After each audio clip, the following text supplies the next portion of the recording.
Hey everybody, my name is Kelvin Jenkins. Welcome back to another Friday.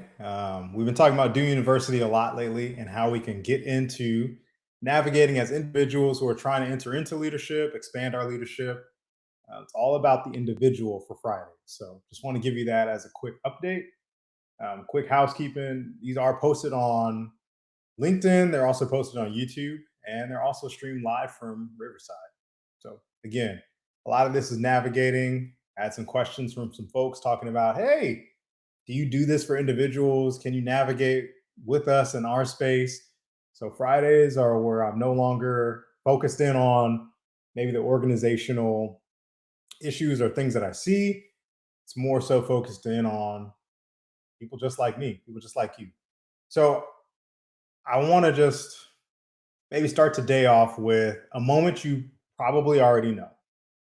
You're in a room, maybe you're in the meeting, the huddle, maybe you're in the group chat, maybe you're at the dinner table, maybe you're any of these places that you're comfortable in. Something comes up in you, a thought, a question, a better way. Oh, wait, I don't think this is right. And you feel something maybe in your chest, maybe your hands get a little sweaty, and you know it's worth saying, and you say nothing. How many of you have experienced that? You kind of just you table it, as some people say. And you tell yourself that you'll bring it up later. Now's not the time. You tell yourself maybe somebody else is going to say it, maybe somebody older in this setting, maybe somebody more qualified. And qualified means a whole lot of different things, right? Depending on where you are, it could be a family.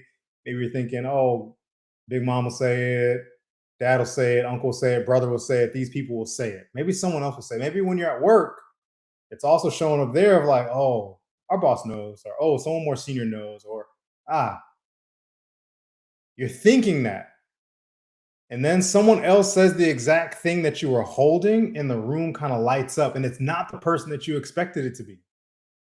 And you sit there sometimes thinking, hey, that was my idea. I knew that. If you've lived that moment, even once, this next session that we're going to do today is kind of to you. I've been in these moments. I sometimes still revisit these moments. I sometimes live these moments. So I'm not out of it with you. And again, these Friday sessions, a lot of it is I've lived this stuff and I'm currently living through it.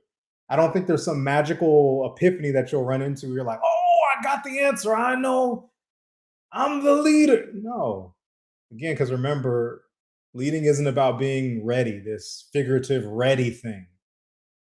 That's poof, get that out your mind. When we're talking about leadership and when you come onto this channel, when you come into these settings, I'm talking about getting the reps in. So that moment isn't a personality quirk. The moment is a leadership decision. And you made it without knowing that you were making it. You made the decision to not say anything. So my claim for today, if you'll go with me, if you'll allow me the opportunity to share this with you, I believe I'm trying to be careful how I say this, but yeah, it is what it is. Here's what I believe. And it's the whole session, maybe in one sentence and one line. You cannot lead what you will not communicate. Again, you cannot lead what you will not communicate. Not communication is going to help you be a better leader. Not good leaders happen to be good communicators. I mean, the thing underneath all that stuff that people may be saying in the ether, leadership is communication. You take everything else away. You strip everything else apart. You take away the titles, you take away the org charts, you take away all this other stuff, right? You take away the strategy. And what is leadership actually made of? It's people. It's you taking what's inside of either you, inside your mind, a vision, a standard, a set of beliefs, even, and moving it into someone else. The transfer of the thing is the real leadership job. When you look at what a real leader is capable of doing, they're capable of inspiring others or giving structure to others so that everyone knows where we're going. It's a transfer of my ideas, my thoughts, or someone else's ideas and their thoughts. The idea might not even be genuinely your original idea, but the transfer is the job. And if you can't communicate, how do you expect to transfer? So when you think about it, I mean, think about it like this: like a vision or an idea that no one ever hears about. You have all these grand ideas. Those are just daydreams. Those are just imaginings. But a standard you never voice, like we expect people to know it. eh, that's really just a secret that you're resenting people for breaking. They don't know the standard. So how can you ever expect them to go along with it, to stay with it? Let's give another one. A boundary that you won't say out loud is a trap you build for all the people around you. I never forget. I had a was it middle school, high school? I'm getting older. I'm starting to forget stuff like that. So I think it was high school. I'll never forget the setting. I won't forget the teacher that said it to me. But she expanded my mind by letting me know, look, expectations move people from tiptoeing around in a minefield to being able to understand what the limits are within the parameters. And at the time, I'm visual when people say stuff. How I remember is like I have pictures in my head of what's going on. So when she said it, I imagined myself in an infenced area walking in and it being a landmine, and I have no clue where the mines are. Or a minefield, I mean. I have no clue where the mines are. And can you imagine the delicacy of like tiptoeing and like walking around that? Because you've stepped on mines before and you've done things, and it's like, oh, I'm so frustrated that that thing happened, or oh man, I can't believe I let someone down again. When you don't know the expectations, you're kind of just meandering through, trying to figure it out. But when you finally say something out loud, when you finally give people the communication, when you finally make the thing plain, when you finally get it out there, and it's not just on you, you give everyone else an opportunity to really see what's going on. And now they can maneuver appropriately. So every ounce of leadership you have is stuck inside of you until you're able to communicate it out, whether that's written, verbal. Nowadays, ChatGPT's come with all kind of ways, and Claude and all these different ways to get communicate ideas. So if you really want to lead as a person, before you get any title, before you have any team that you need to lead, the work isn't in waiting to feel like a leader. The work is in learning to say the thing. And this is the heartbeat of the whole talk. Before we talk about communicating with them, though, and everyone else around you, we got to talk about the conversation you're having with you. Because the biggest conversation that you'll ever have is the one that always starts inside of your own mind. You're in it right now. So even if you're in this session, you are in it right now in this moment.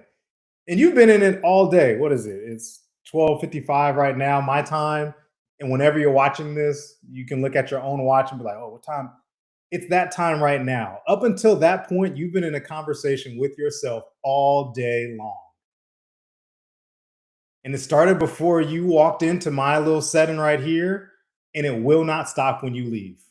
It's a non-stop stream of commentary for most of us.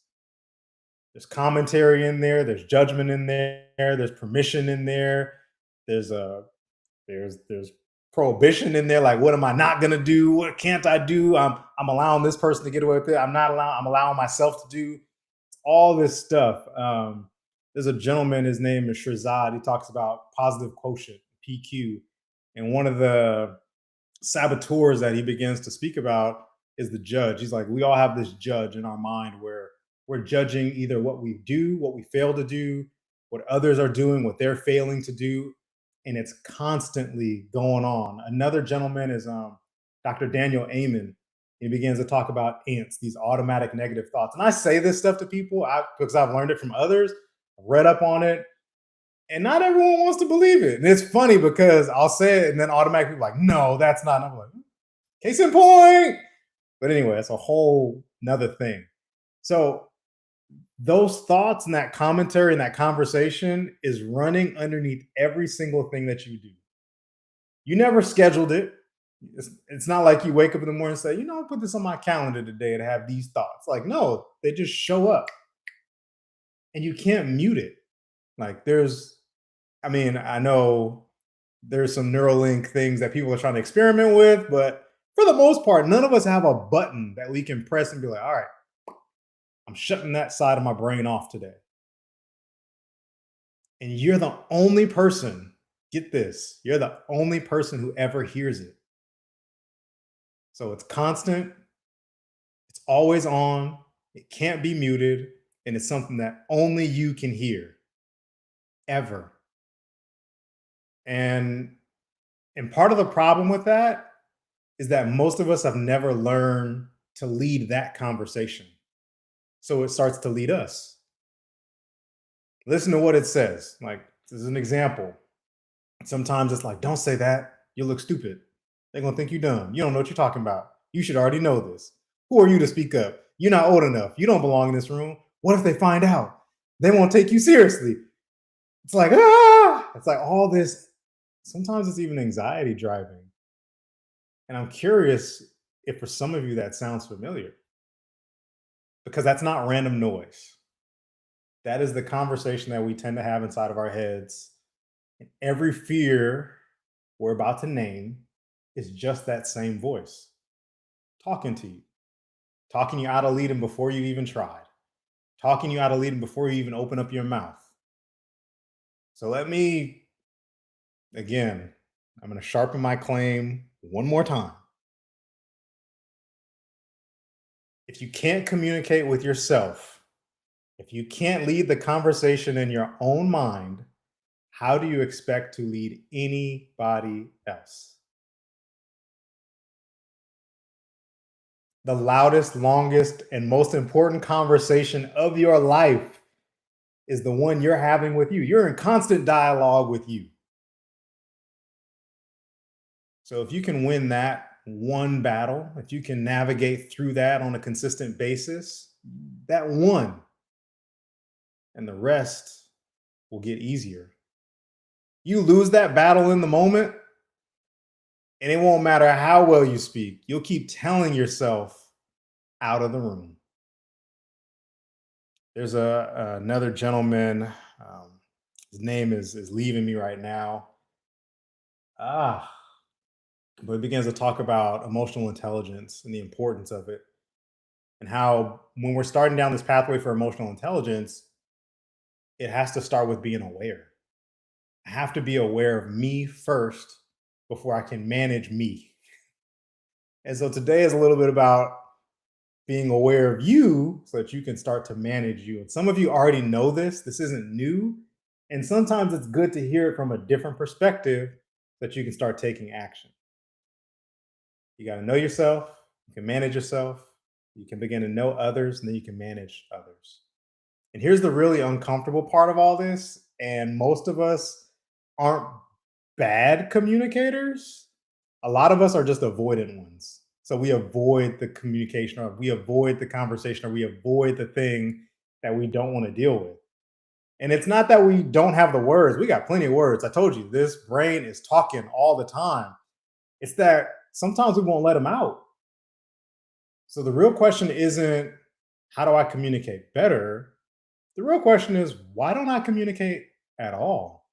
And when I do communicate, we'll navigate why it may not go all the way that you want it to. Remember what I said last time. If you were here on Wednesday, I know that that's more of AP Business Collective's time, but I want you to remember there was something I alluded to and I said in that day, right? Practice doesn't make perfect. Practice makes permanent. So let's name the problem. Let's name the two reasons, right? Because I really think that it's mostly just two reasons. There's probably a myriad of other things that happen, but I've watched this in myself, and it's happened to me recently. And I've also seen it in hundreds of other people that I've coached, thousands of other folks that I've done facilitations for inside of rooms. It shows up all the time. So when we hold our voice, it almost always traces back to two things. Again, there are more, but these two kind of run the show. And I would love to hear feedback from you all if you think that maybe there's something else, right? So, reason number one is that we're afraid. We're afraid. And I want to be specific because fear is a very clean word. Um, and sometimes a little too clean. It's never just fear. It's the fear of how I look, the fear that I'll say it wrong, that my voice is going to shake, my hands are sweating, so they're going to know that, the fear that I'll be seen as trying too hard, the fear that I should already know this, that if I ask the question, I'll expose the gap and everyone will know that everyone else got the memo and I'm the only one right now inside of this room of 125 people inside of this Zoom of 1,000 people. I'm the only one out of all these people that's confused. The fear that I'm not the right person to say it, so maybe I just won't say it at all. Who am I? I don't have a title. I'm only X, Y, and Z years old, or maybe I'm too old. I don't have the years. Maybe I have too many years. Maybe I need to move aside for this new gen. Like the fear that they'll just dismiss you. Too young, too new, too experienced. You just got here. All these things. You've been here too long. It's time for you to be quiet now. And I want you to notice that's the conversation in your head from a minute ago, right? It's the same voice, it's the same you, it's the same folks going back and forth. It just got specific and it picked a target this time. Instead of judging everyone else, it's now judging you. And I'm not trying to put you inside of some helter skelter kind of like, oh my God. No, I'm just being honest with you. The thoughts that you have are your thoughts. And so, you know what all of us and all of those thoughts have in common? Kind of giving you a pause in a second. I didn't freeze. Not a single one of those thoughts is about the actual message itself. Every single one is about you, about being seen, about being judged, about being found out. The fear isn't what if the idea is wrong. The fear a lot of the times is what if I'm wrong and I'm wrong out loud and now everyone gets a chance to see that I'm wrong. And again, I talked about this a little bit on Wednesday. We live in a culture and a society, especially in America, the United States specifically, because that's where I am. So I speak to my perspective, where we are not necessarily taught to have ideas. We're taught to have the answer. And so in these moments, the what if I'm wrong is years, decades even of conditioning to have the answer and be the right person. And a lot of that's just poof, poof. So let's go on to reason number two. Reason number two is, reason number one is fear. Then reason number two is kind of tied to this one, and it's a little sneakier though. We think we already know. I'm gonna take a sip on that. We think we already know. Right. I already know what they're gonna say. I already know how this one's gonna go. I don't need to ask, I've got it. So we don't communicate and we make an assumption. My mom made me spell out the word when I was a child. I will not put you through that, but she did. If she's watching this, ha, I'm on camera right now. There's nothing you can do to stop me in this moment. Ha. So we don't check. We don't ask. We assume that the messages that we're giving have landed. We assume that everyone else understood. We assume that the person we're talking to understands. We assume that we're on the same page. We assume that everyone else on the same page. Maybe I'm not. And we move on. And then things break and we're just boggled because, like, we knew. I knew, like, for sure, we knew this. And here's what I've come to believe, though. And I want you just to maybe sit with it. And I'll even Maybe be quiet for a few seconds after I say it, because I want you to literally sit with it. I already know is just fear wearing a better outfit.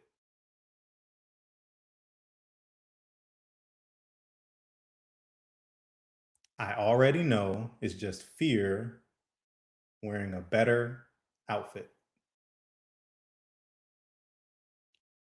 Why, Kelvin? Glad you asked. Because if I've decided that I already know, I never have to risk finding out that I don't. I never have to ask the question that might reveal the gap in me. I never have to be the beginner in the room. Certainty is a very comfortable hiding place. And I do this sometimes. I am guilty of this. And again, I told you it's just fear wearing a different outfit. So it protects the exact same soft spot the first fear protects, the fear of being exposed. So we tell ourselves it's two different problems. And I know I told you it's two different problems, and really it's not. Reason one is fear that says, I don't know enough to speak. And reason two is fear that says, I know so much I don't need to. Same fear, opposite disguise, opposite outfits. They're like cousins almost. They be hanging out and kicking it. You couldn't tell the difference between one or the other. Both of them keep you quiet. Both of them are going to keep you from leading. And it all comes back to the fear of being seen. People talk about this a lot nowadays about like imposter syndrome, and we can talk about that too. Um, it's not a new concept. I think we've just given it different language. And so I want you to walk away understanding that leadership, real leadership, cannot happen from a hiding place. Can't happen from you being afraid of the consequences. Um, I know, I think, I don't know if I mentioned this before, but um, I do a lot of training myself from UR CEO and a lot of different other places. But there's this concept of the seven fears that I think is fascinating. And there may be some other thoughts on it in the ether as well. But one of the ones that really comes up is the fear of consequences. Another one is the fear of doing something different, slash, the fear of change. Um, and those are hard, especially when you're transitioning to want to be a leader. That can show up and sabotage you from really being able to do it. So, what do you do about it? Like, Kelvin, that's great. You got us inside this little sunken place almost. Like, all right, that was heavy, man. Like, I'm not going to leave you there, right? So, what do we do? So, what do we do? What do we do? What do we do? We don't wait for the fear to leave. That is the mistake. Um, Waiting to feel ready. Remember what I told you earlier. Waiting for this intrinsic, guttural kind of like thing, like Leroy in The Last Dragon, to feel the glow. Some of you have no idea what I'm talking about just now, but go Google it. Leroy, The Last Dragon, and the glow and show enough. Go ahead and Google it. I'm an old soul. I know. It's all right. But you can't wait to feel confident, waiting for the fear to just kind of like disappear before you open your mouth and try. The fear does not leave first. I'm gonna tell you that straight up. The fear doesn't leave first. The what ifs don't just leave first. The rep is the first thing that you have to do though. And the fear starts to diminish because confidence is bred by success. So you have to start taking action. You've heard me talk about this: mindsets, actions, and people. You have to first decide that I am not going to allow this feeling in this conversation to always be the thing that drives me. And I'm going to start creating an action so that when this happens, when I feel this way, I am going to raise my hand. I am going to participate. I'm going to say the thing. I'm going to do. And the more I begin to do, then I'll start feeling differently about it. I can change from that point on. So you don't think your way into confident communication. Just gonna That's not how this works. You don't just think like, yeah, confident today. Yeah. Like, that's a good start. You communicate your way into it. You say it anyway.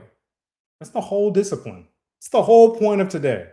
And I'm not just saying you just go off saying just random stuff to people. Like, you don't just start saying off the wall stuff, being disrespectful. It's not even the appropriate time. Like, there is a time and place for everything. I yeah, I believe that.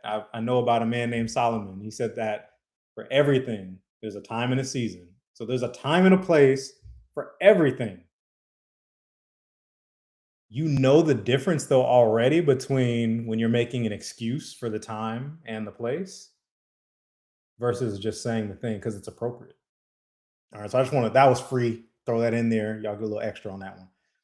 And I want you to remember, right, getting back on track, where the real work is going to live, that conversation in your mind. So every one of these three moves is you learning to lead that conversation first.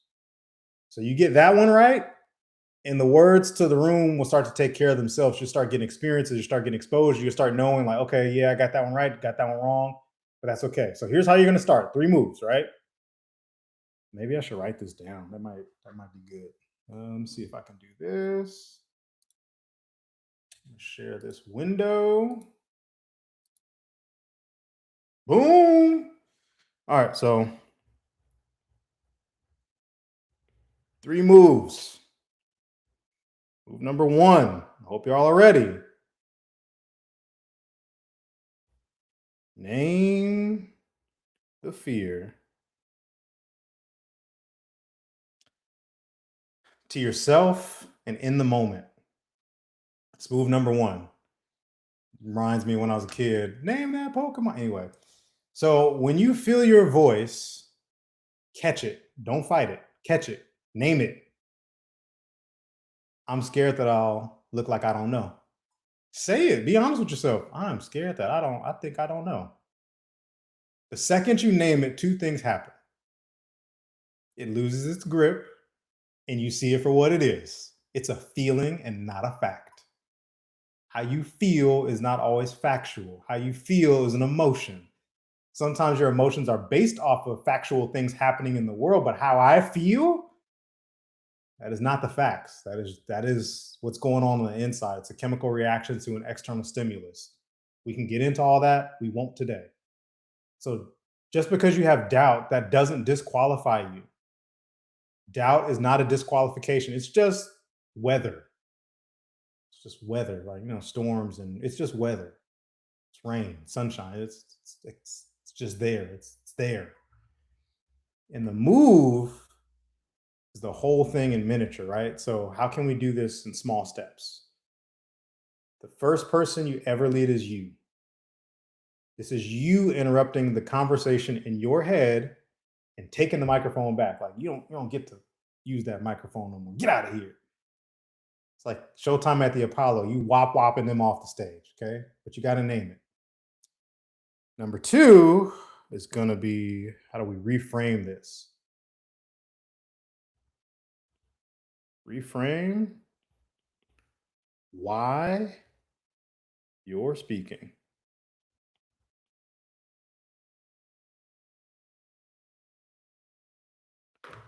Reframe why you're speaking. And let me remember to do this. Boom. All right.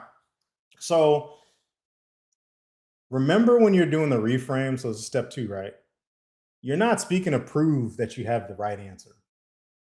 That's not the point. Like, if that's your reason for doing this, then that's a whole different conversation. I'm not even dealing with that. We're just talking about being able to be a good leader, having effective communication. It starts with you, right? So you're not speaking to prove you have the answer. You want to speak because it matters. Communication isn't you certifying whether or not you belong in the room or whether you're the smartest person in the room. That's somebody else. Your whole purpose and what I would coach you into doing this for is you serving the room.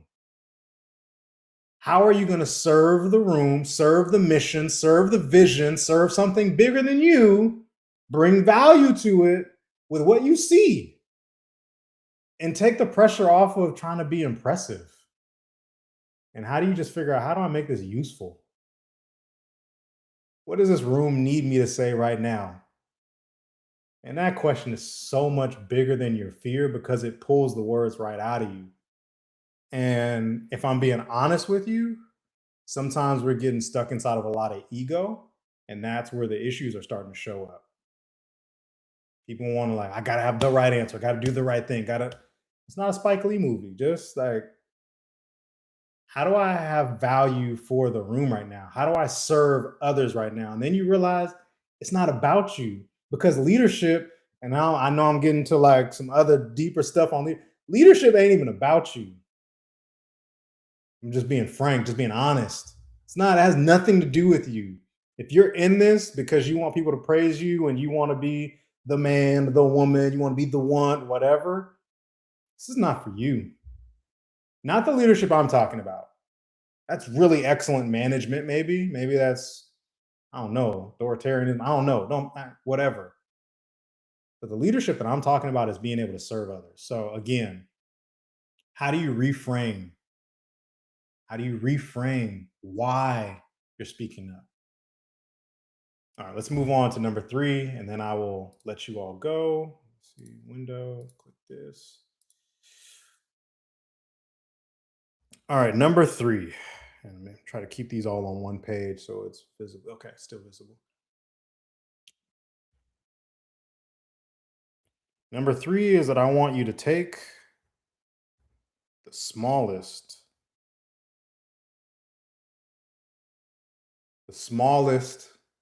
not the biggest, the smallest rep. Take the smallest rep, and I don't want you to do it later. I want you to do it today. There you go. 3 moves. Let me move this out of my way. Okay. Hopefully y'all can see that. All right. Oh no, what? Okay. So I don't want you to think about, how do I go into this next meeting and like just lay down the gauntlet, say all the stuff, provide all the value. I'm gonna do it all right now. I'm like, no. As my mentor would say, no, probably not. It's not about a keynote. I just want you to get a rep. A meaning one. Say one thing today that you normally be quiet on, that you normally would just kind of like, nope. Ask the question that you would normally just sit on. Give the feedback you'd normally soften into nothing. Sometimes we'll be giving people feedback, and by the time we're done, we've whittled it down and mushed it up so much that people are like, what do I do with this? It's just, it's like LeBron throwing up chalk. That's all it is to people. So I want you today to try this. I want you to speak the one boundary you've been kind of hinting at. You've been hoping someone should just get it. They should just know. No, they should not just know. They are not psychic. They're not Charles Xavier. No, they shouldn't know. And I want you to do one rep today, just one rep. And tomorrow, one more. And for those of you that are already like the I already know fear, like when we're navigating, um, if your fear wears that confident outfit, if your reflex is to, I already know, your rep is the opposite rep. I want you to ask instead of assuming. If you think that you know, someone says something, you're like, oh, yeah, I already know how. Yeah, I know it. Ask. You'll be surprised. I was in a facilitation recently, and I made an assumption because I thought I knew. I've been with these folks for a little while. I was like, yeah, 1, 2, 3, and they were like, yeah, no, that's not what. And I was like, oh, do do do. You remember the Flintstones, Gazoo, like dum dum? That's how I felt. And I was like, I recovered, but in the moment, I was like, oh, you missed that one. So for you that think that you know, I want you to ask, tell me how you're seeing this. It's one. What am I missing? It's another one. The bravest communicators are not the ones who always have the answer. They're the ones secure enough to ask the question.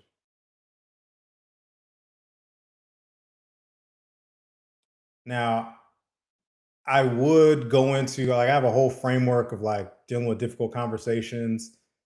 Um, I won't just for the sake of time, I'm looking at the clock right now. I won't go fully into the clear method, and I won't go into be calm. Uh, Be calm has helped me in a lot of places. It's all about beginning with intentionality, and then kind of moving forward all the way until you can move on to clarity.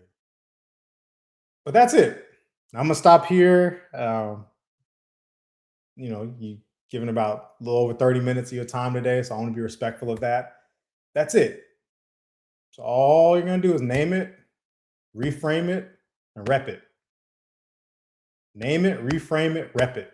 That's what we're gonna do. Those three things. It's 3 steps. And remember that communication is a muscle, and muscles are built by reps, not just by reading about the reps. You're not gonna get this from the podcast. You're not gonna get this from just watching me. You're gonna have to go and do this. This is Do University. So readiness is reps. Readiness is reps. And practice makes permanent. Let me tell you what happens when you do this, right? Not in a year, not in 5 years, not in 6 months, 60 days, 30 days, 90 days.